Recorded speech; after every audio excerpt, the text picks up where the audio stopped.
I will check one up on come no bossing keta te gwande baye nkebe eziokwu n'ime some of the things I na-eme neglect na na-egba video no keta bụ video our brother Ezugo osiko will this video where enlighten some of ndị baye n'ihe a na-eme bụ ihe ọjọọ dị iche iche ndị baye na akwado. In the process of care where shield omenala Igbo that na omenala Igbo will be preserved, a lot of people na kpuzi n'ime we making we will say we na-eme ihe ọjọọ. This video now exposing some of the bad eggs enwe n'ime omenala. Ọbụrụ omenala niile the bad, mana o nwezili ihe ọbụla a na-eme wepụta eke we nyelu ndụ aka. Some people na hijack ya for their own personal gain. Likewise, government anyị nọ n'ime. Government bụ government onye ọbụla na-amụta sị ka e wee nwee ike gịnị mee ya ka o wee bala onye ọbụla olu.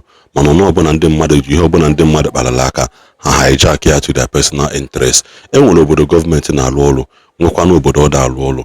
Enwekwara omenala nke Igbo anyị maala dị mma bụ omenala a na-emekọrịta nwanne na nwanne. Nwezikwa da deep omenala nke ndị mmadụ eje hijack ya olezie ya wee busawa mmadụ ibe ha alụ. So biko achọrọ m ka unu nene this video n'elu ya n'isi. O nwezikwa ihe ọbụla unu ghọta wele na ya tinye na comment section maka nwa mmụọ emegbu na nwa mmadụ emegbu na nwa mmụọ. Ka ọ dịkwanụ mgbe ọzọ ndị be anyị.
Shift one. Shift one. Now, do I need the car for you?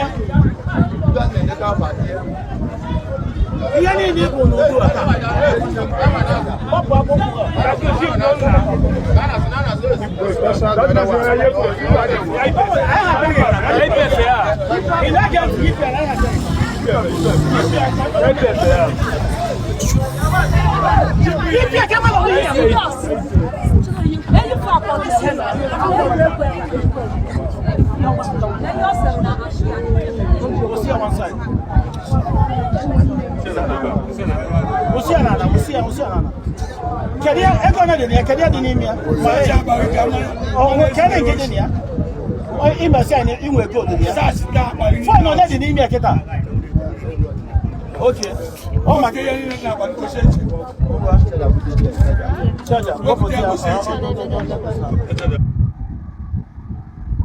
I cannot put a man on well. You need it here, you cannot have a key. You have not the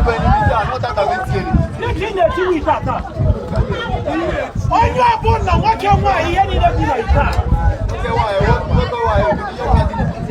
you don't have them now. One more now. One Nina.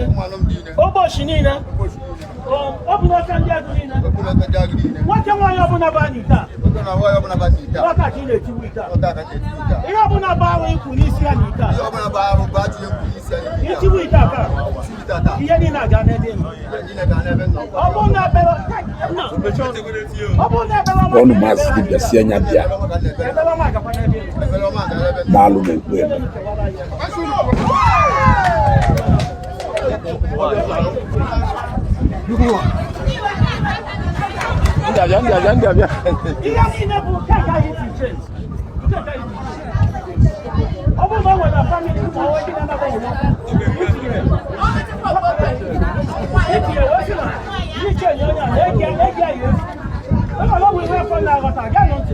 I'm na kụcha blọk agaghị abụzi ọ bụ ụfọdụ ya batanye mmadụ ego aha akịka tawa ego ahụ asị ya were ego reti ihe onye bụ ihe ahụ o mere hapụ ụlọ dị iche ọ na-akụta ọcha ego hapụ ego na mana agụụ na-adị ebe ka ego mmadụ ndị ebiko chifụ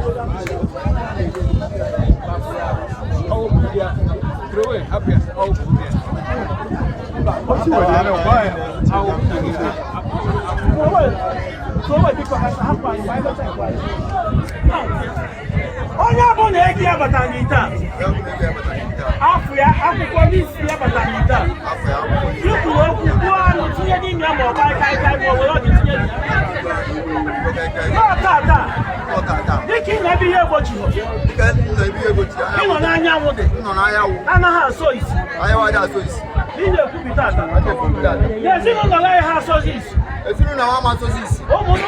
ụmụnne niile ya mụwa ejima ejima ndị ọbụla na ikechi na n'ogbochi a ma ndị sekuriti ma ndị task force ma ndị kwara okwu ọdụkwa gị ihe na-eme adịghị mma ebe ọ nawa n'ite a n'ọtara ka ị na-etigbu ite a nwoke niile iji taa nwaanyị niile iji taa n'ọta ka ha ya enwere onwe ha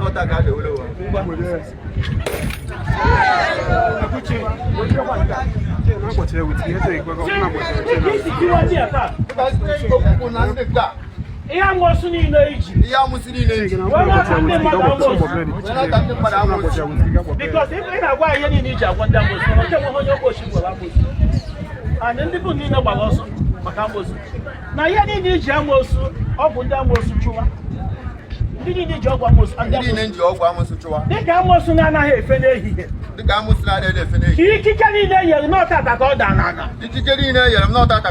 na ọ gaghị arụkwa ọrụ ọzọ ihe niile ji amụsụ wee na atọmentị n'ọta ka niile nwere onwe ha ịpụdịkwa njem ọzọ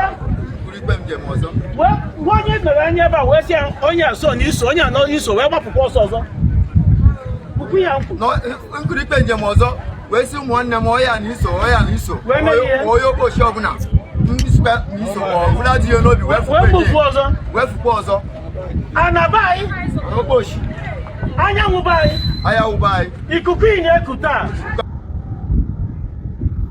jen kpọrọ mmasị dibịa isi agwọ ncha jen kpọrọ mmasị dibịa isi agwọ ncha talking drum ịda akpagharị edisivugharị ụmụnne anyị maazị dibịa oji nkụzi a na ndị mmadụ n'iyi nọta oji nkụzi eme ọkụ Fada Ebube Mmụọ Nsọ ji ebute alụsị and the day eji na-ebutu alụsị a na moto ewee welite mma wee kwuo na nke ahụ sọdụ na ikekwe na ọ na-eme akpọ mmadụ ewuru nke a mawuo mmadụ imewe na ya agba akwụkwọ na court even though na from that time till kịta agwa m ndị mmadụ na-ewu a talking drum. There are so many things you have said wori emebuga which you have never done anything. So obviously amakwa na nke Fada Ebube Mmụọ Nsọ na all those threats, I will do this, I will do this. I'm an just a richer gra to use it to entertain your gullible followers. You gotta go. No gwa hebuturo. Na no ya bịa kọwa ka esi eji ọgwụ ahụ egbu mmadụ. No ya bịa kọwa onye ji na alụ mma wee mawuo. I hope you have seen this one. I hope you have seen this one. If I ndị otu unu ndị na-eji akpa mbụ oyokolo na oyokolo or in the name of na ha na-echiga back to their root. Okwefuru ya ife niile ọ na-ekwu kịta a na-eme ka ọ na-ekwughasị ewu confession niile o melu. Thank God na ịnụ ka ha na-ekwu na ife niile a na-eme ebe a tiwu ite a na ịnụ ka akpọrọ afa Jesus. So what it means is that no ụzọ osi bịa ka esikwa emeghasị ya ịnụ ka akpọrọ afa Jesus ka e wee sị nọ ndị ụka ndị jidere ife a na-eme ife no community ka ọ saala asịsị ọnụ community wee gwe n'okwu ọnụ ka iji wee mefa n'okwu okwu ọnụ ka ihe ji wee meghasị and they know n'afa Jesus. So now just the same way esi wee kwu na nke niile eji pot wee na-amụwu mmadụ buru ihe n'isi onye akịta ekwuo na ma ndị oji nke wee kechisi wee tikọkwa ma n'ime ite kechisicha ha tikọkwa ha ma n'ime ite. So mma like ka include afa ndị a tụ ndị ya eje gba akwụkwọ. Even the guy who onye nwe dị ọgwụ enwe ha bụstara na-akụwasị gị include afa na ndị ya eje gba akwụkwọ ka o wee bịa kọwalụ ka o si wee were ite ahụ wee na-akwachisi biznes ndị mmadụ, o si wee were ite ahụ wee na-egbu mmadụ, were ite ahụ wee na-eme alụ niile a o ji ọnụ ya ekwughasị. Unu che na ife do black na o nwere ife unu ya emekata ọchawa white, ọ dịrọ possible ife ha do black o nweghị ife ihe emekata ihe ka ọchawa white. You can only be na-azọ ụmụ okoko ọkpa wolu ha na-akpara ego, wolu ha na-atọ the whole everywhere claiming that na-enwe ife ị na-eme gụwa na onwe ego ma na onwe ife ị na-eme. Ife dị njọ dị njọ. Look at it, ọkwa ifu nọ a very young guy ife kịta nọ na Facebook nọ na comment section ọ na-agụ iyi nọrọ ebe a na-asị Jizọs jikwa mee nka, ndị pastọ jikwa wee mee nka, nke jikwa mee nka, jikwa wee mee, mana ife ọ na-eme edoro ya anya. Agwa m ụnụ na arụrụ ana naziri n'ụmụ okolobịa, arụrụ ana ọkwa ifuru ife ọ na-eme, ife ọ na-agwa nọ na-ekechi ugboro one ka ị na-afụkwa ndị agadi nwoke na-ekechi mmadụ na ndị agadi nwaanyị na-ekechi mmadụ. Ndị ahụzi ekpere ka ha na-ekpere ndị mmadụ ka ha nọrọ ndụ fụ na ụmụazị prosper n'ihu ha bifo ha na mmụọ.